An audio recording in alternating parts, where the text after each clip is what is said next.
This next one is about going to church on Saturday or Sunday.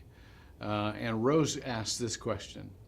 In the Ten Commandments, we are told to remember the Sabbath day and to keep it holy. 6 days you shall labor and do all your work, but the seventh day is the Sabbath day of the Lord. In it you shall not do any work. Exodus chapter 20, verses 8 through 10. Is Saturday the day we should be attending church? If so, why do most churches meet on Sunday? Well, thanks, Rose. We get this question a lot, especially from Seventh-day Adventists, of course. The Sabbath is traditionally the seventh day of the Hebrew week, which is Saturday. And some Christians feel compelled to keep their church day confined to Saturday. We all need to keep one Sabbath day per week, a day of rest and renewal in the Lord. But Christ has freed us from thinking one day is holier than another.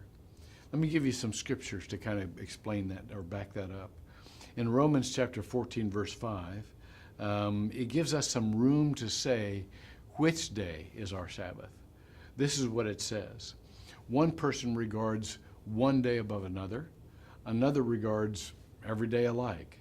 Each person must be fully convinced in his own mind.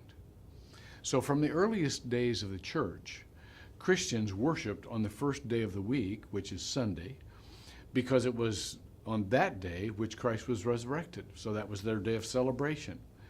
We see this in Scripture. In Acts chapter 20, verse 7, it says, on the first day of the week, when we were gathered together to break bread, Paul began talking to them.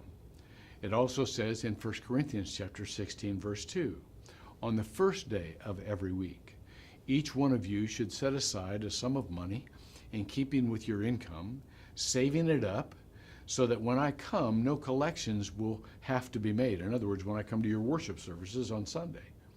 In Colossians chapter 2, verses 16 and 17, it says, therefore no one is to act as your judge in regard to food or drink or in respect to a festival or a new moon or a Sabbath day, things which are a mere shadow of what is to come.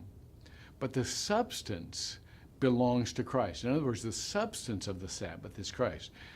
Christ is our Sabbath. So we must give each other liberty on this. The principle of the Sabbath, one day of rest and reconnecting with God, is forever. But the day, which has traditionally been Sunday for Christians, can be on any